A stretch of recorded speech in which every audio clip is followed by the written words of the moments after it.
When looking for a prompt on-time agent, call Ben and Aaron. What should we talk about? Hey, Mark, nice of you to join us, man. You know, yeah. 2:20. Wow. Damn. And we're supposed to be all things real estate at 2 p.m. All things real estate. What is all things real estate? What does that mean? Being on time is the first. Oh, hey, Dave. Well, you know what they say, lead by example.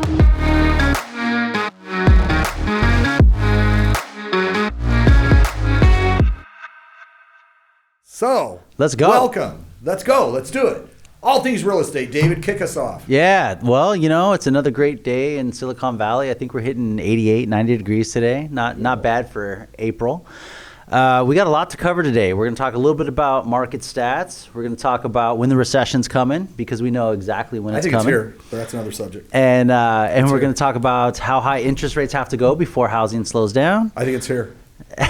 5%, man. It's here. No. We're in a recession. Excuse me, everyone. Mark thinks it's here. Mark's here, and he's in Texas. Yeah, so let's do Mark's Monday Market Minute on Wednesday with David. All right.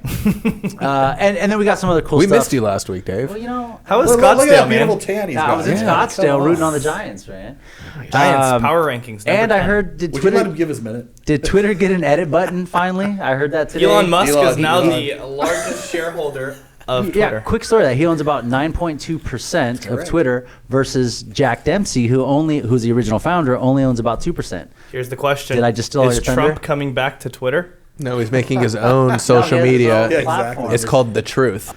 All right, so what are we doing today, man? Yeah, what are we doing, boys? You know, market-wise, I mean, just like we predicted over the last few months, inventory continues to rise. Last week, we're around 1,000 or so between single-family homes, condo townhomes.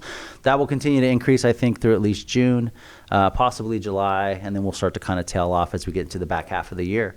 But, you know, you guys are in the trenches with the buyers, man. I know, Aaron, I thought I heard you just got beat out on a place last night. You went 1.3 million over the asking price. We were listed at 2.7. I went a 1.1 over, and it sold 1.3 over. So, you know, that I want to pause on that for a second, because that's happening a lot, specifically in Sunnyvale, right? Now, at what point, now we know most of our stuff's going 10 to 20% over asking price in most areas. Why in Sunnyvale, this has been for a while now that home prices are going 5, 7, $1 million over asking price. Why aren't agents adjusting that price up more? I don't know. Great question. Honestly, on a bigger scale from Sunnyvale, that's more familiar I am more familiar with Sunnyvale than somewhere like Oakland. Right. But you and I went to the comps about a month or two ago. But again, yesterday, listed at 900, I sold it for right around 1.7. And that's, they list everything under $1 million, and some of it goes to 2.2, 2.1. Like it's just a silly game. But you're not. So when the marketing comes out and it goes to your door, you're not actually selling the house $1.2 million over list price. You chose a stupid low list price. Yeah, and you know who suffers in all of this are home buyers, potential home buyers, because they see this house in Oakland or wherever under $1 million. They're approved to 1.2. They get excited, and then it goes $800,000, $900,000 over. You know, and that's I think one of the hardest part for us when we're working with buyers is educating them on, hey, I know that price is 2.7 in Sunnyvale, but guess what? It's going to go for almost 4. Well, it's really hard for parents to wrap their heads around it when they're trying to help their kids who are between 25 and 30 years old. They're like, you need to have contingencies put in place. You're paying over the list price. Oh my God, you should be 100,000 below and let them counter you. It's like, no, the times are just so different. It's unrelatable. Well, and that, right? I mean, you brought up a good segue, and I'm going to let Ben chime in too. When you have parents getting in the ears of our clients or friends, Ben just said he was on a call last night till almost midnight with his buyer and 3 of his friends. Mm-hmm. The friends saying that, oh, you know, that's worth that you're paying too much. You shouldn't do that. Mm-hmm. You know, how many homes have they sold? Hey, my Uncle Bob sold 3 homes in his career, and he knows what the hell he's talking about. Yeah. It's cooler talk. So I guess that goes to that point. What are we doing now to get buyers into contract? Ben, you just got somebody today, and I think this was the guy that we were talking to last night with all of his friends and buddies and everything. Right? Yeah, if anybody has listened into this podcast, I think it was 3 podcasts ago, we discussed a story about me getting a photo of a client an appropriate one that he sent you on accident. This is the client. Oh, We've wow. locked him in. Well, hopefully he listens to this podcast. We think he sent we have it up on on Ben's wall. accident. It's free. Yeah. We want to let you know, now that you're in contract and your earnest money deposit is in, we will be deleting the photo. Yes, the photo will We be know how deleted. it's no longer held hostage. But it's interesting when you say like, what are we doing differently? I don't know if we're doing something different, but we're working harder at it. I think we are now so deep and entrenched in what's going on that when you do get friends or family members who even go back a month ago or a year ago when they bought their house, it's completely different now. And it's I don't know how to say it, but you have to have confidence when you're talking to your agents, and I feel like I'm learning that more and more now as I've over a year. With the agent or the buyers? With the buyers, right. Confidence? Confidence. Because this is what you need to do. Yeah. Well, it's what you do every day. You're in the trenches. Exactly. You know what's happening. But I think sometimes it seems so crazy to us exactly. that you Like, to try me, it to still you seems try crazy not to say. tell them, but like you're just the messenger. Well, that's just it. Once we put ourselves in that role of the advisor, that we're just like a doctor or attorney. So we're going to tell you the good, the bad, the ugly with anything, and that's what our job is. We're not going to sugarcoat it, right? I mean, I see you guys when you deal with your buyers and you guys are like a junkyard dog on a bone, man. You guys don't give up. You continue to grind. But that's it what I out. mean. It's Right. just working harder at the same thing that everyone else is doing, not taking and any smarter short- too, yeah, though, because smarter. you're working relationships with those agents. I think right? communication with the listing agent is Sure. the biggest thing. Like, boom, call. But I have my lender doing videos. I'm doing videos. I'm writing letters to the seller. I'm doing anything I can Right. possibly And think yet, of. David, when we have listings, how many agents give us offers where you've never even heard from them? Right. Right. Which, I don't know, sometimes it's kind of nice. From the listing side, it is, because our right? phone rings nonstop. But it's not just communication with the listing agent; it's asking the right questions. Because Mark and I get the worst. I won't say dumb. The worst questions ever. When you finish that What's the conversation, seller's expectation, David? yeah, why are they moving? What's the seller looking Well, for? what I was actually talking about yesterday, which I want your opinion on, is most of the time when we go to listing appointments and meet with sellers, we don't really talk about like what the house is actually going to sell for, and we don't ask them like, what is your expectation, right? Sure. I mean, sometimes it comes up, but our goal is just to get them the highest dollar. We don't decide on it. They don't decide on it. And if they tell us, they may feel like, hey, okay, once we get to 1.7, we're just going to stop trying to negotiate. Right. And well, that's the whole thing. Anytime you get a listing too, and you tell a seller the wrong reason, right, of why a seller should go with a listing agent is based off of the commission they charge and the price they're going to set for your home. Because we all know damn well it's not the listing agent or the seller who's setting the price; it's the buyer. All we can do is reasonable. So when somebody asks me that question, what's the expectation? It's fair market value. It's whatever the market's going to present, and we are going to position that house in the best light possible. We know how to manage multiple offers. We know how to have those conversations with the agents to ensure at the end of the day we're working for our client to get the highest price possible. We will drive those prices up as high as we can. What is One making question- people still sell off market then? Oh, I think they're idiots. Unless I Whoa, have a whoa, cl- whoa, whoa, whoa, whoa, whoa. Well, see, that's that. Well, no, and I'll tell you why. Okay, there are certain reasons why you might want to sell off market. If it's a divorce scenario, you got a privacy issue with it.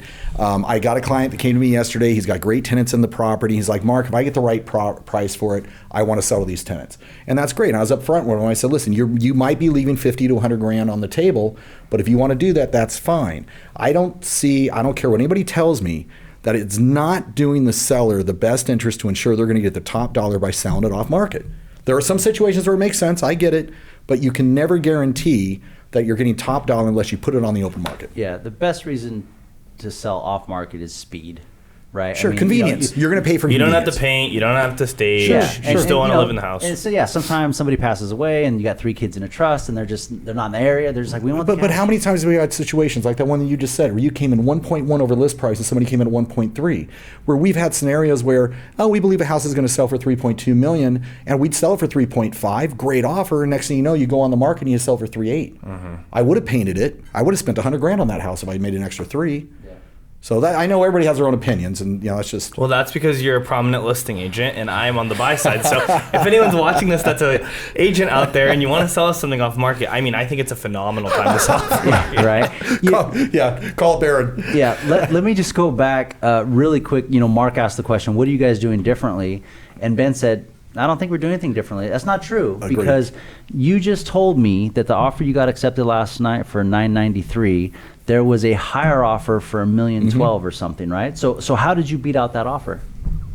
doing the same thing every agent should do, but they never follow up with the other agent. They don't communicate with the other agent. They don't see the other what the other agents. agents aren't doing. Ben, we're trying to lob you up the ball. To smack you. I mean, I just Ben, Do I need to tell the story? no. I mean, I could. David, take us through. Well, no, let me interject on this. Ben came into my office this morning, and he was ready to walk away from this transaction. He had spent all night long talking to those buddies and everything else, trying to convince this buyer that on $1 million transaction didn't want to spend the extra $7,000 because that $7,000 took him to $1 million, and mentally he couldn't get past it.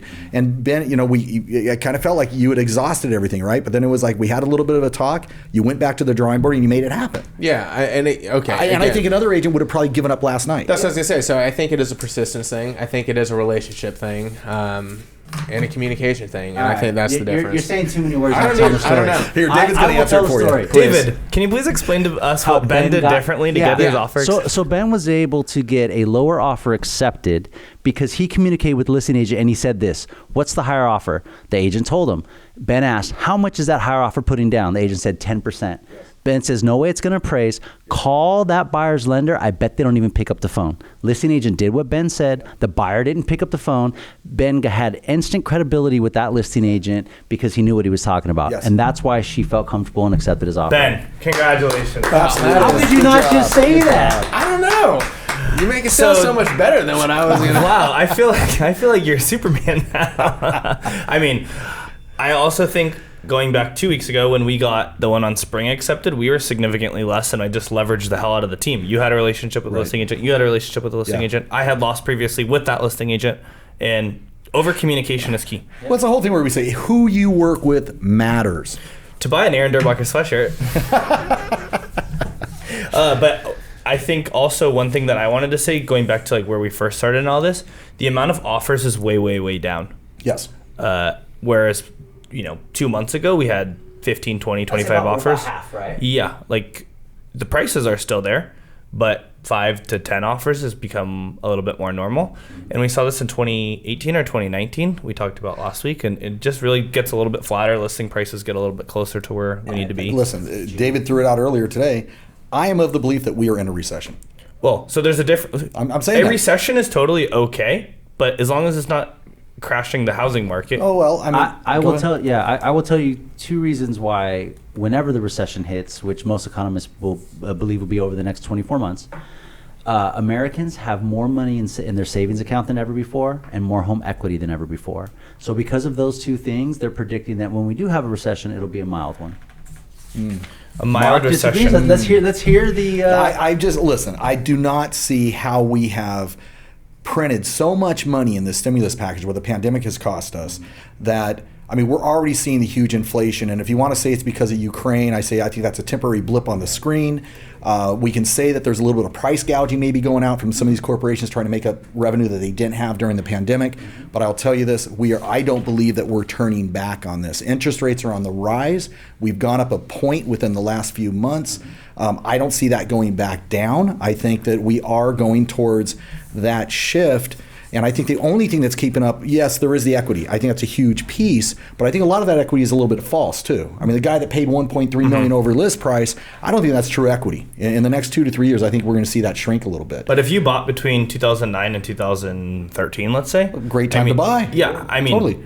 But for it to go down that much, here's a whole there's thing. not going to be a huge I saw foreclosure. this scenario the other day about when to buy real estate, right? And I wish we always have one of our flip charts here. But the way that values go with real estate, it's a straight line, right? Over years, over 50 years, it's a straight line. And yes, we have these, ups and downs. A lot of people believe that it's a straight line this way with the ups and downs. It's not. Long term with real estate, you are always going to make money. I don't care if you buy right now. That guy who paid 1.3 over list price, 10 years from now, it'll be the greatest. He's like, oh my God, it was the greatest thing ever to buy. Over the last 60 years in the Bay Area, our average appreciation is 8.8%. 8.8% a year. Over the last 60 National years. average is 2.3. Yep. So we know long term. It's like I buy a client the other day. He goes, well, I don't know when should I buy this. Just buy now, as long as you're going to be in that house. Buy what you can afford. Buy what you can afford, and the house is going to grow with you. Mm-hmm. If you're married, your wife's pregnant, don't buy the 1 bedroom. Yeah.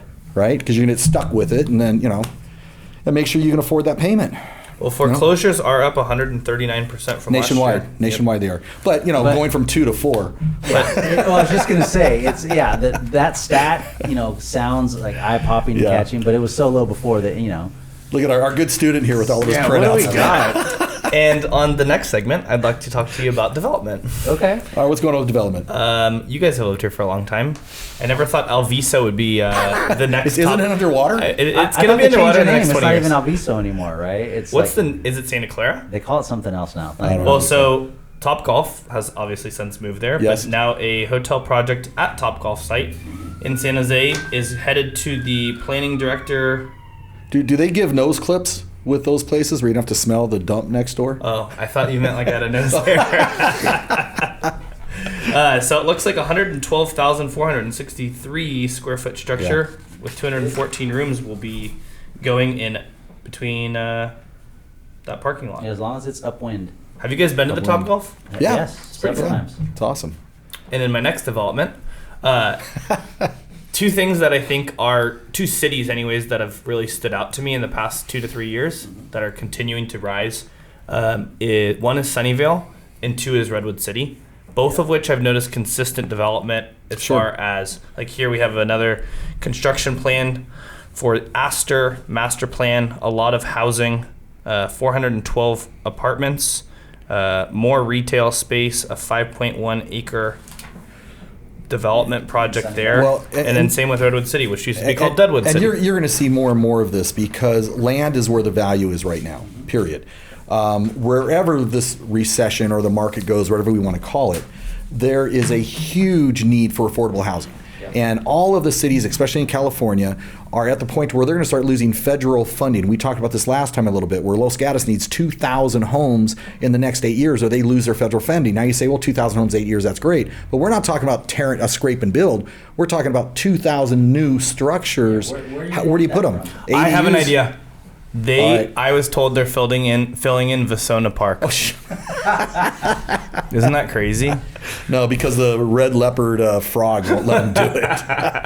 I don't know where you go other than up. But that vertical, that's what you're doing, is vertical. That's why you see these projects coming on. I mean, you have Santa Clara County, the city of San Jose, I might be wrong with this, I think their numbers are like where they're 40, 50,000 units short. Yeah. Well, there's low income, middle, and then high. Yeah. Correct. And they're so far behind that the state is stepping in. Well, and then the problem is they try to set up the affordable housing where you have to, they get credits, right, based off of a lottery system. Well, if you're a city employee, if you live in the city, if you have these different issues or you make a certain amount. But the problem is when they come online with these affordable housings, like for instance, the North 40 project over here, out of 300 units, I think has 8 that are affordable housing. Well, you've got 1,000 applicants on average per affordable housing. I mean, it just shows you the need for these developments to move and start building out. So I'm sorry, on another point with that, you look at the land values. Yeah. So we have a client that's coming up on Camden, 3 lots that are contiguous. I mean, 5 years ago, that would probably be worth, $1 million per each one. They each have a house on it. Today, you're probably looking at $7 million because now somebody can change the density to a high density on it, and that value is going to go through the roof. So for any of our clients out there that have land, I don't care where it's at, Alviso or downtown Los Gatos, give us a call because that land can be worth a lot more. Preferably Los Gatos, but Alviso's fine. Yeah, that's crazy. It's nuts. So Mark, this guy, also owns Forbes Property Management That's Group. correct, yes. And you do a lot with rentals. How do you feel about this headline? California law extends eviction protection through June 2022. How do I feel about it? Oh, man. Actually, maybe not how do you feel. and while he's got in those slides, I'll throw another quick stat. The Bay Area tenants are past due $995 million in rent. So what does that mean? I'll say this. I mean, with our company, most of our tenants, and I think we're not seeing too much of an issue with the eviction. I mean, I think we manage, say, 800 doors, 900 doors. Literally, we might have 6 to 8 individuals that have been really working the COVID system. And I think, when we hear, I'll tell you what this headline tells me on why, if I'm a landlord, I'm not buying in California. And if I am a landlord with rental property in California, I'm going to sell it. I'm going to take my equity. I'm going to go put it someplace else where I don't have to deal with these Can things. you guys guess where he would take the money? Maybe Austin.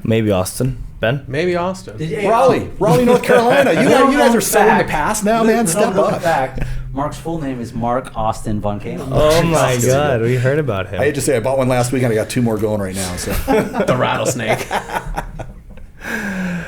So I'm not what's sure. next? So how do the landlords get their money back? The state? No, there's a state program actually where, and it's actually coming through. In fact, for a landlord to do an eviction, they have had to apply, and I apologize, I forgot the name of the program, but there is a significant amount of money that is reimbursing these landlords for the pass-through rent of the tenants. Oh, okay. In fact, a landlord cannot go forward with an eviction unless they prove that they have submitted their application for this program. Wow. So there are some safety nets that have been provided to landlords.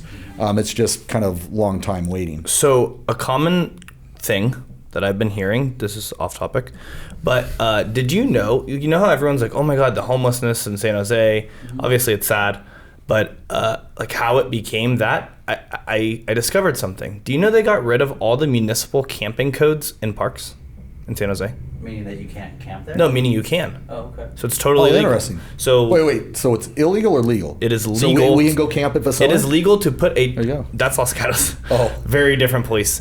No, But Vasona's county.